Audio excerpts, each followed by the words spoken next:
Hey friends, Happy New Year's Eve, or depending on what part of the world you're watching this, Happy New Year's to you, and welcome to another Top 5 video with a little ditty. It's all the toy lines that we've loved, and which of them did we love the most? It's the Top 5 toy lines of 2022. How does that work for you? These are my top 5 toy lines of 2022. And, I'm kind of loose with the description of toy lines. Really, I mean like an individual line. So, not Hasbro, that would be a toy company, and not Hasbro Star Wars either. So Hasbro Star Wars, the Black Series would be a toy line, or the Vintage Collection would be a toy line, or Archive Series would be a toy line, right? So like a line, maybe you could consider it a subline, but that's the way I'm defining this. What are my 5 favorite of the year? And so some of the things that were eligible for this, for instance, Super7 Teenage Mutant Ninja Turtles, Super7 Thundercats, Hasbro G.I. Joe Classified, Hasbro Star Wars Black Series, Hasbro Marvel Legends, Hasbro Transformers, I don't know those sublines as well, SH Figuarts Dragon Ball, SH Figuarts Marvel, NECA Teenage Mutant Ninja Turtles Toon line, NECA Teenage Mutant Ninja Turtles movie, NECA Teenage Mutant Ninja Turtles comic, NECA Gargoyles, NECA Horror, Mythic Legions, so forth and so on, right? I think you get the picture. And I tried to approach this from not just emotional and affection, but also some analytics. So we're going to look at how many figures they put out in a year, and also how many of them were exclusives. So we're looking at the amount and how hard it is to get, to a lesser degree price, because everybody's experiencing a price impact. And that's the way we're going to go through these. So let's get it started. We'll start with a couple honorable mention. And I do have just some very recent arrivals. These are figures that have just shown up in the last day, sitting here in front of me, so you can see. Just have some toys to look at. 2 honorable mentions. First, this guy just arrived, actually, right before I started filming. This is Mafex, number 185, The Amazing Spider-Man, a classic Spider-Man. Kind of a reissue. They've made that Spider-Man, a version of that Spider-Man 3 times now. They've made the original version and then the cel-shaded version, and now this one is a more classic comic coloring, I think. Mafex is an interesting toy line for me. So back when I had a lot more toys than I do today, and a lot more expensive toys, when I had every Mezco, and I was almost a complete run of Hot Toys, and I had a bunch of Star Wars stuff, and I also had all the Marvel SH Figuarts, or the Star Wars SH Figuarts, in almost every, so you see this is Mafex number 185. At that point, Mafex was up to like the 80s, I think, and I had almost every Mafex. And I wasn't impressed with them. I saw, I think, imports for the first time at Toy Tokyo way back when, early 2010s-ish, maybe mid-2010s, when I was there for New York Comic Con. And I started to see imports, and I didn't know much about them. I didn't know how to get them. And so there was like an early Mafex Iron Man, early in that run, like 30s. He wasn't very good. Now, Figma had the Avengers wave for imports when the Avengers movie came out. And that Figma Hulk was a good figure. The rest of them were all right. Then Figuarts started making them. Mafex had a couple Iron Man and a really bad Age of Ultron Hulkbuster. And that was it. And Mafex had notorious QC issues. They'd fall apart. And so when I sold all my stuff, I got rid of my Mafex. Really, I mean, I think those are ones that I just gave to Josh for really low cost and let him do what he wanted to do with them. And honestly, I wasn't that impressed with them. But the very first of that Spider-Man had just come out. And I think I sold it to somebody pretty cheap. And that was an impressive figure, and that figure is still hard to get. Since then, they've had a bunch of X-Men figures, they've had a bunch of Dark Knight figures, DC figures, Hush figures, a lot of that coming out in 2022. And just people rave about them, and I had never handled them. So just in recent months, I've kept all my Mafex pre-orders, and I hadn't opened them. I have a bunch of MCU Mafex now that they're making MCU figures. And I had just various other pre-orders, Spider-Man, thing like that, that I just hadn't done anything with, and I just kept them. And now I'm going to keep them, and I'm going to start collecting the Mafex more. I made a big trade with Doodog. Shout out to Doodog for a bunch of his Mafex for my HasLab Sentinel. And I think they're great for pictures and for playing with. I don't think I'm going to display them. I'm actually keeping them in the box in the tub. But to use for pictures and to play with and mess with. So I think Mafex is probably a lot of people's #1 toy line this year. So I want to shout them out as an honorable mention. They can't be on my list because I haven't done enough with them yet. But next year, be on the lookout for them on my list. The other honorable mention is Ramen Toy.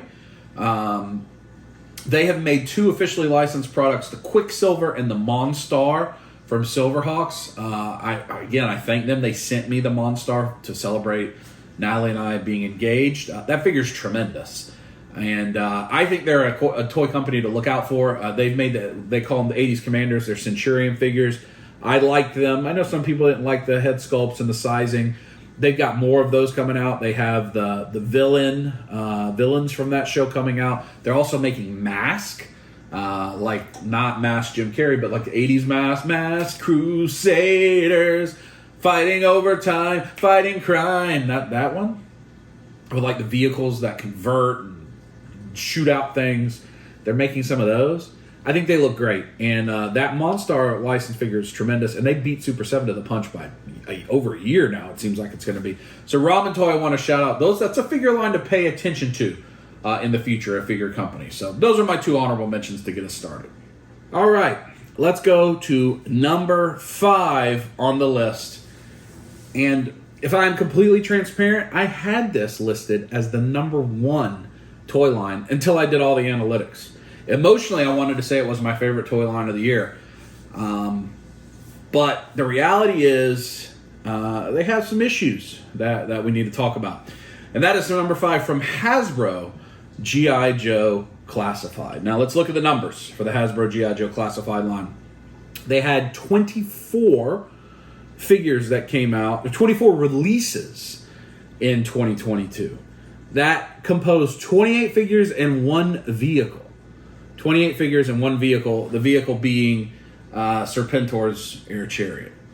Of those 24 releases, 11 of them were exclusives. 11 of the 24, 46% were exclusives. That they were either Target exclusives with the Cobra Island, they were Walmart exclusives with the Retro Card re-release, or they were Hasbro Pulse exclusives with the or convention exclusives. Almost half of your line being exclusives is not a good thing. Now, there are potentially 5 more figures with a vehicle that could come out before the end of the year. In fact, some of them have come out, like this Dusty I had as a maybe, but I have him now. Zorana is supposed to ship to me, and I know she's in a lot of people's hands. She's not on that list. The Tiger Force Duke and the Ram Cycle is starting to show up. And then the Retro Card Storm Shadow and Zartan, I don't think those will show up this year. But when I list those, 3 of those 5 are also exclusives. So even if you add those 5, that's 29 releases, and it would bring you up to 14 exclusives, almost 50% exclusives. Let's talk about the figures that have come out this year. Bat, these are regular releases. The Bat, the Alley Viper, Storm Shadow, Spirit, Cobra Officer, Crocmaster, Tomax, Zaymot, Sergeant Stalker, the Viper 3-pack, Zorana, Dusty, Crimson Guard, version 2 of the Snake Eyes and Timber, and Sergeant Slaughter. That's a great set of figures of regular releases. You go to the Target exclusives. Tiger Force Outback, Python Patrol Bat, Python Patrol Viper. Maybe the Tiger Force Duke and Ram Cycle comes out. And there's a couple other Tiger Force Python. There's a Python Patrol Officer and a Tiger Force Bazooka, I think, that are starting to show up. So they may get out before the end of the year. Amazon exclusives. The Blue Ninjas 2-pack, the Kamakura. Hasbro Pulse exclusives. Dr. Mindbender, Serpentor, and the Air Chariot. The Walmart exclusives. The Retro Card Baroness, Destro, Gung Ho, Lady J. Maybe Storm Shadow and Zartan. So many exclusives that you have to chase after. Now, the Blue Ninjas and the Kamakura on Amazon weren't hard to get. They were discounted on Black Friday. The Walmart Retro Cards were hard to get online. Everybody's arrived damaged, shit messed up. But now they're peg warming, at least the first 2. Baroness and Lady J. I think that Gung Ho is going to be hard to get. The Target, I mean, it's a pain in the butt. Target's pre-order system is the worst. How they keep charging your card every month, and they may cancel on you without you realizing it. You have to approve that email 7,000 times. They're the worst, but those happen to be easy to get now. They're peg warming. But in the past, those Target things have not been easy to get. The rest of them, pretty easy to get. But that number of exclusives on a mainline toy line, I think is unacceptable. But a bunch of banger figures on that. So I think G.I. Joe Classified is well positioned at number 5. It could have been number 1 if that exclusives number had just been a lot lower. But nonetheless, I had a lot of fun with this toy line this year. I continue to have fun with this toy line. It's one of my favorites to collect. I just wish it wasn't so hard to get. I wish you didn't have to go through so many hoops and you could just walk up and find them. Now again, recent hunts, I have seen, let's see, Storm Shadow, Spirit, Cobra Officer, Crocmaster, Tomac, Zammot, Stalker, Tiger Force Outback, Python Patrol Bat, Python Patrol Viper, Baroness, Lady J. I could go to all of those right now in store. That's a good thing. Viper 3-pack, I'm not calling it exclusive, even though it's kind of an online exclusive. But as long as it's readily available between Big Bad Toy Store, Entertainment Earth, there's more than one place selling it besides Pulse, I don't count it as exclusive. So, I mean, it's eased. And maybe that's a good sign of things to come in next year, and they'll be a lot easier to get. Price points like that Amazon Kamakura, it's like a $35 figure called Deluxe. I don't know why. It's not a good price point. I think the Dr. Mindbender wasn't a good price point. So they're getting more expensive, which is frustrating when it's their own IP. They're not having to pay a license to anyone else for G.I. Joe, or at least not often. Maybe Sergeant Slaughter, maybe a few things here and there. But, yeah, I don't think that's great. But it's just what's happening. But anyway, the number 5 figure line of the year, Hasbro G.I. Joe Classified. Now moving on to the number 4 toy line of the year from me. And that is from Four Horsemen Studios, Mythic Legions. Mythic Legions. So if we look back at G.I. Joe, they had 24 releases up to 29 releases. Mythic Legions this year put out 33 releases, which is 32 figures with 3 accessory sets. So you got some 2-packs, whatever. Maybe I did my math a little bit wrong on that. No, it's because there's some 2-packs. So 33 releases, 32 figures, and 3 accessory sets. Only 15% exclusives, and that's an asterisk because it really could be only 3% exclusives. Let me explain. Your exclusives this year, the Headless Horseman 2-pack, which is Figura Obscura, not technically Mythic Legions, but I'm counting it. The Unknown One, the Furious 4 2-pack, and then Xenotheon and Okiotos. Those are the Motu tribute figures. Xenotheon and Okiotos will get a complete regular release next year. They're only a timed exclusive if you went to Legion's Con or to PowerCon. Same thing is true for the Furious 4 2-pack. They are getting individual releases, which I think will have everything the same in them except the cat head, but they won't be a 2-pack. The Unknown One will get a regular release minus a skull. The Headless Horseman 2-pack will probably get an alternate color release, so that's technically an exclusive. But those exclusives, you're going to lose one single accessory and then get a regular release. So even though technically it's 15% exclusives and it's exclusive to their store online or going to see them in a convention, they are re-releasing basically all those figures in a regular release minus an accessory. So they don't get dinged as hard for the exclusives, and the exclusive number is already low. Why are they not higher on the list with 33 releases? Well, the primary reason is, 15, almost half of those releases are reissue figures, are a type of reissue figure. So this year we had the Legion Builder reinforcement set, Barbarian, Black Knight, Bronze Dwarf, Goblin, the Orc Legion Builder, the Skeleton, Templar Knight, Sir Gerard. Those are all reissues. Sir Gerard was not, but the rest are kind of all-star versions. Deluxe Legion Builder set, Deluxe Barbarian, Dark Templar, Dwarf, Gladiator, Goblin, Skeleton, Half Giant, kind of reissues. Now, there are things that are different. Paints are different, accessories are different, maybe the sculpt's a little bit different, but they are not full named characters. right? So it isn't like they put out 33 brand new characters. So I do ding them a little bit, but they did have a monster, the Alithia wave, which was a huge wave, 13 different releases. Varg, you got Vampire Wings, you got Valak, you got Phobos, Lord, Bardic, Krotos, Alithia, you got a Hands and Feet set, Decipalis, Baron Voligar, Artemis Silvercard, Alfarius, Alder the Moose. You got a lot of great figures in that wave.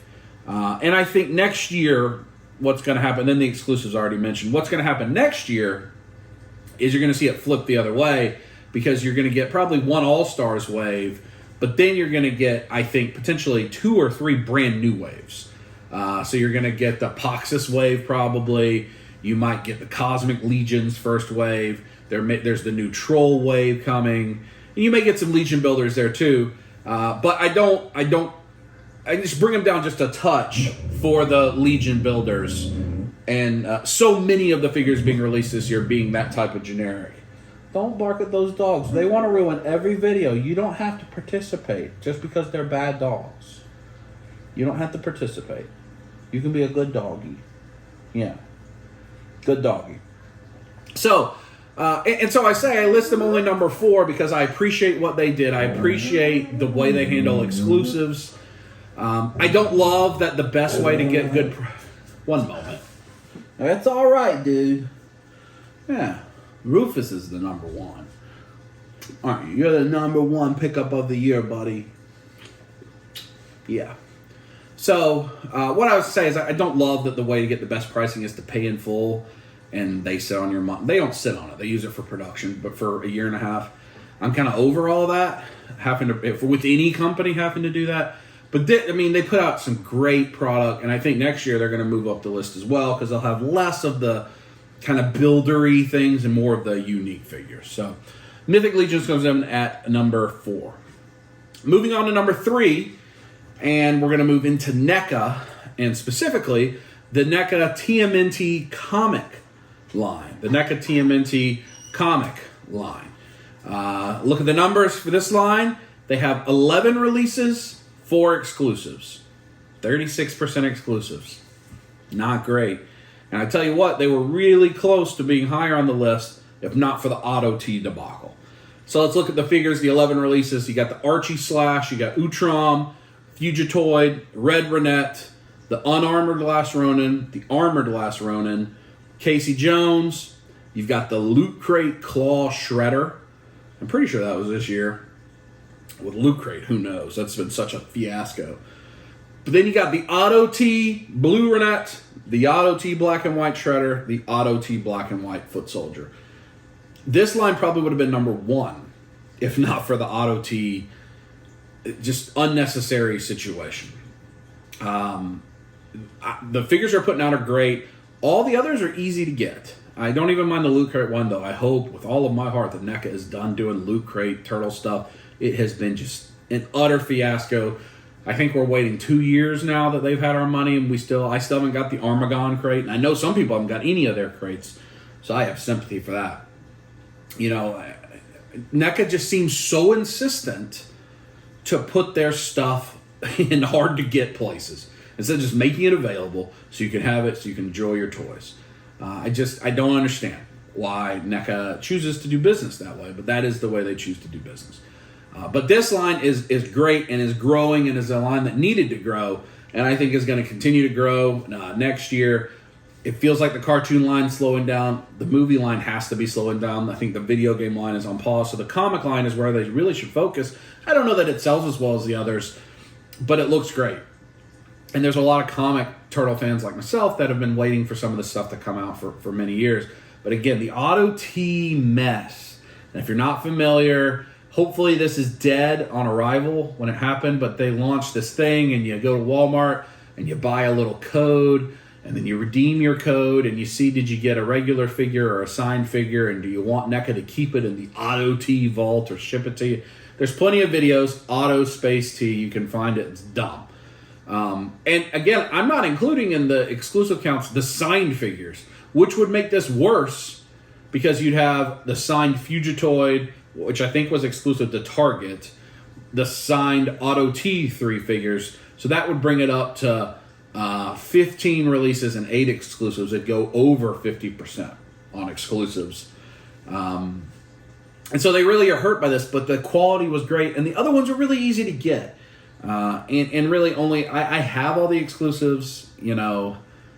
Just the Auto T really spoiled me on this. And you could say, well, the Renette and the black and white shirt and black and white foot soldier, they're just color variants. Yeah, but like the blue Renette is the main color. So it's a little silly. They tucked that behind an exclusive wall, especially one that nobody understood and was a pretty big business miscalculation, I believe. But it's a wonderful line. You've seen those comic figures are high on my lists. That armored Last Ronin, just an incredible figure. So it's a great line. Number 3 is the NECA TMNT comic line. Moving to number 2, we're going to stay with NECA TMNT, and we're going to go the Universal Monsters line, the number 2 figure line of the year. The NECA TMNT Universal Monsters line. Now, only 5 figures in this line. And guess what? 0 of them are exclusives. You can find them at Walmart. You can find them at Target. You can order them on Big Bad Toy Store. I think on Amazon, Entertainment Earth. You can get them wherever you decide to get them.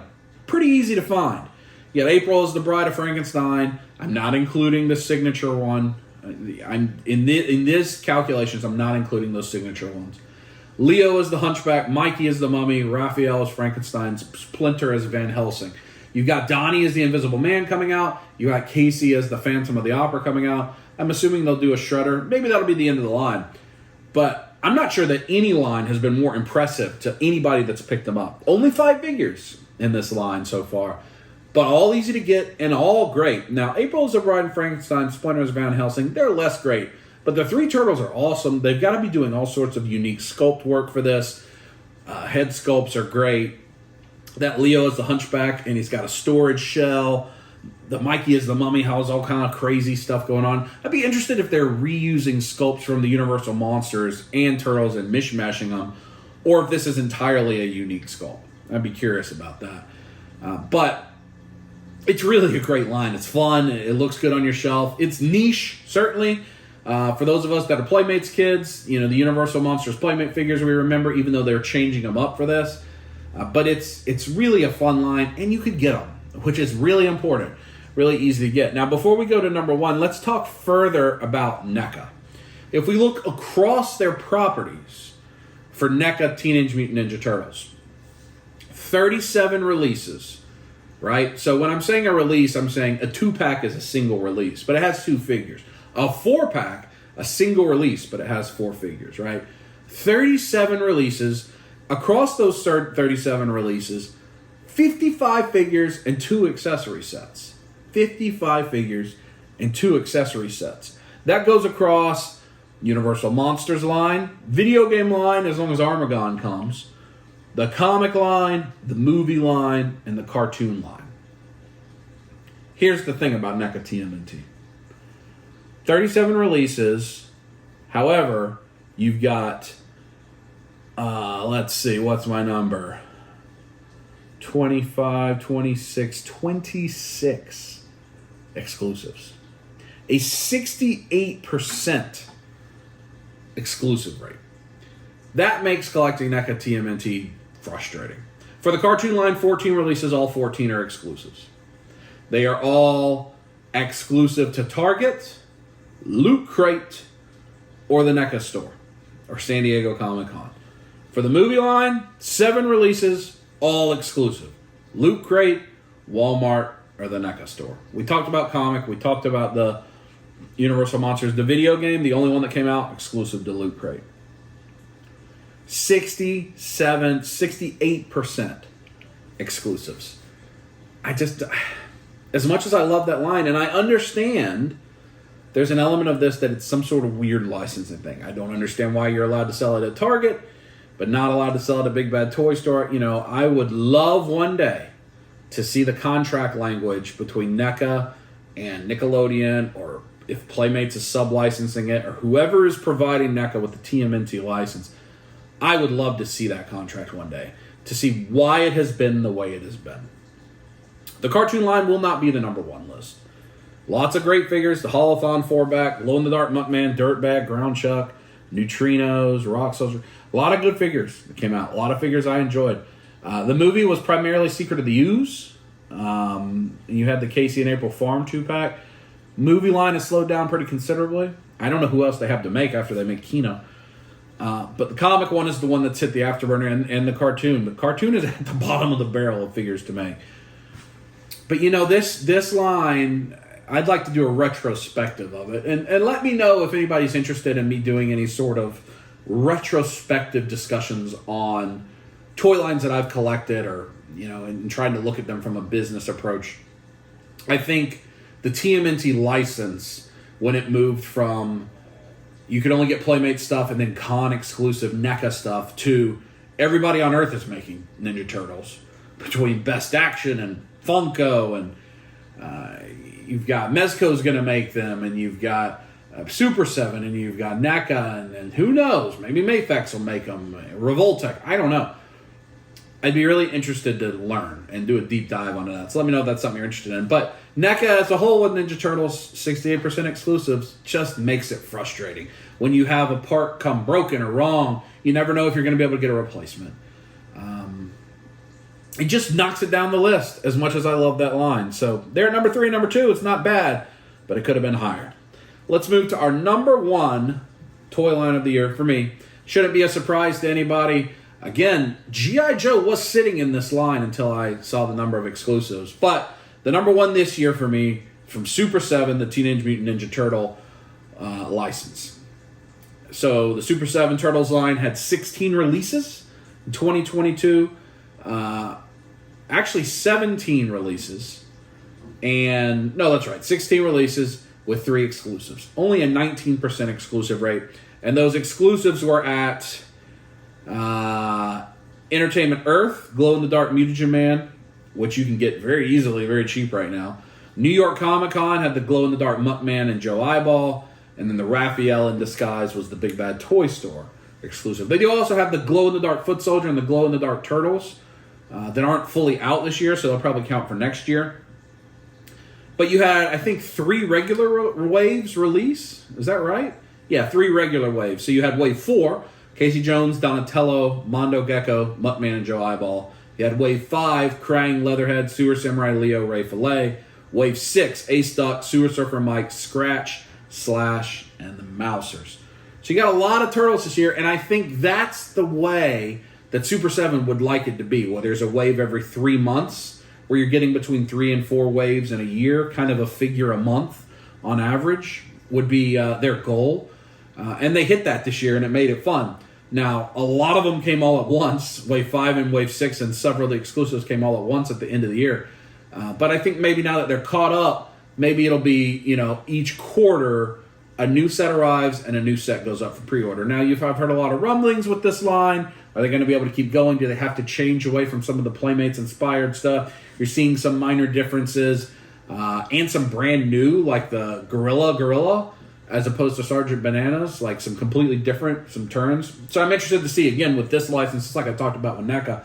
But the Super7 stuff, the thing I like about it, you compare it to the Four Horsemen. Yes, you can pre-order from Super7 directly and pay up front. And you're going to get it like a month earlier, potentially.